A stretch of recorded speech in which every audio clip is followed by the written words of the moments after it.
Welcome to another edition of the Bible in the News. This is Tim Billington joining you. We look this week at the events in Yemen, Putin's recent visit to the Pope at the Vatican, and we'll also comment on the computer virus that was found to be monitoring the Iranian nuclear talks. We'll start then by looking at Yemen. Why is Yemen interesting? Why would we as Bible students be interested in looking at Yemen? Yemen is the core of what was ancient Sheba, or the Sabeans. And Sheba and the Sabeans are mentioned in Bible prophecy, two places in particular, Joel chapter 3 and Ezekiel chapter 38.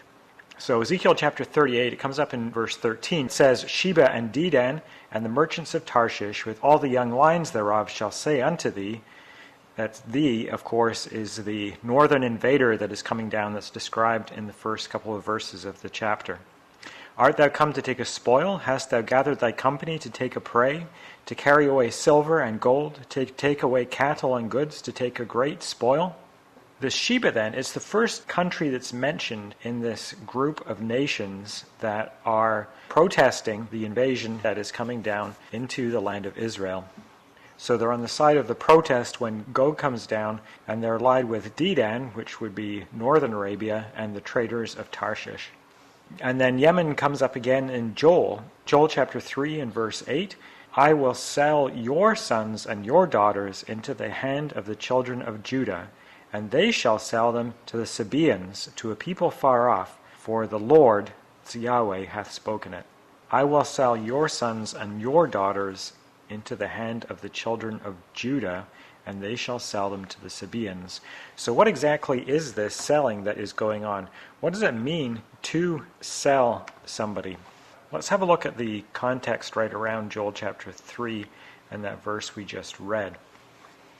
So we just read verse 8. We will skip back to verse 6. So Joel chapter 3 verse 6, The children also of Judah and the children of Jerusalem have ye sold unto the Grecians, that ye might remove them far off from their border. Behold, I will raise them out of the place whither ye have sold them, and will return your recompense upon your own head, and I will sell your sons and your daughters into the hand of the children of Judah, and they shall sell them to the Sabeans, to a people far off, for Yahweh hath spoken it. So it seems to have to do with removing people from their land, because verse 6 said, The children also of Judah and the children of Jerusalem have ye sold unto the Grecians, that ye might remove them far from their border. So that was their intention, was to sell them to the Grecians, they might remove them far from their border. But verse 8 says, I will sell your sons and your daughters into the hand of the children of Judah, and they shall sell them to the Sabeans, to a people far off, for Yahweh hath spoken it. A possible interpretation of that would be that these children of Philistia that it is talking about will be removed into the area of Sheba. Exactly what that selling means, it's hard to say for sure, but it is interesting to think about and consider. But meanwhile at the Vatican, supposedly isolated Putin visits the Pope. He gets only a mild exhortation about his antics in the Ukraine, where he's annexed part of it and is backing a rebellion in another part of it that's causing much bloodshed. So Russia has annexed Crimea, an area of Ukraine, and Putin is, as we've said, backing a rebellion in part of what remains of the rest of Ukraine. Ukraine, interestingly, is the heartland of the ancient Scythians, or in the Bible we read Magog. That's the same area. Although Scythia had much of Eastern Europe in its control at its peak, Crimea was really their home turf. It's kind of the area where they started out from, and it's the area they were driven back to as they were subdued as history went on. Wednesday, June 10th, was the day that the Pope had Putin over to the Vatican. That was just a day after he was left out in the cold by the G7 or 6, I suppose you could say, leaders, as he was unwelcome over the Ukraine. But he had a friendly exchange in the Vatican. They exchanged gifts, and Putin was given an Angel of Peace medallion.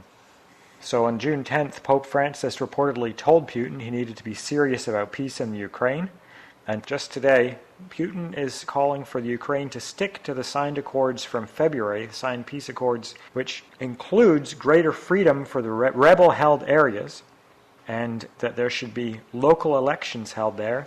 And Putin claims there will be peace when that happens. Now, if he's not involved in the region exactly how he knows there will be peace, it's not exactly sure, as he claims that he isn't involved, but all reports are that he is sending troops over to back the rebellion. So he wants to see the area that is pro-Russian have more freedom and elections, which I suppose would sort of cement the situation as it is, rather than how much of the world would like him to give back all of the Ukraine to the Ukrainian government. So why is this interesting? Well, it's interesting because, in Ezekiel 38 we have Gog of the land of Magog right off the bat at the beginning. So Magog is a very key part of that northern confederacy. But we have two legs in Daniel chapter 2 of the image. We have an east and a west. And the Pope is, in a way, the head of that western. He will ride that beast, and he is cozy with Putin, who is, of course, the eastern political leader. And Daniel chapter 11, verses 37 to 39 in particular, see a north-south division in the latter days, rather than an east-west division. So rather than an east-west division where we've got, as it would be today, the European Union and Russia, rather than them being at each other's throats, we have them joined together and attacking nations to the south. In Revelation chapter 16, we have the dragon, the beast, and the false prophet all speaking together with one frog spirit-like voice. And Ezekiel 38, they are all united together against Israel. So we would expect to see the east and the west coming together in Europe, but leaving the United States and some southern nations out in the cold. So Israel is not very pleased with the nuclear talks that are going on, primarily between the United States, but against 6 world powers, discussing with Iran their nuclear ambitions and trying to curtail them from developing a bomb. Israel thinks that they're being too lenient on Iran and are just paving the way for them to actually build a bomb.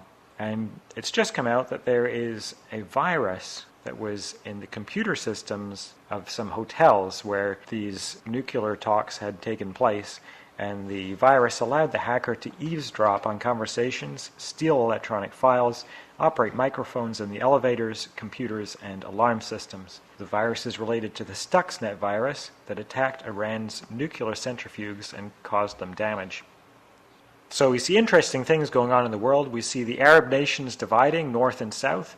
Although much of Europe is opposed to what Putin is doing, the Pope is having him over for a visit at the Vatican, and we see them potentially getting closer together. Putin is trying to cement his position in the Ukraine, which is interesting, is that is part of Magog. And Magog, of course, is key in the collection of nations that are mentioned in Ezekiel chapter 38. So thank you for joining us for the Bible in the News this week, and we will talk to you again next week, God willing.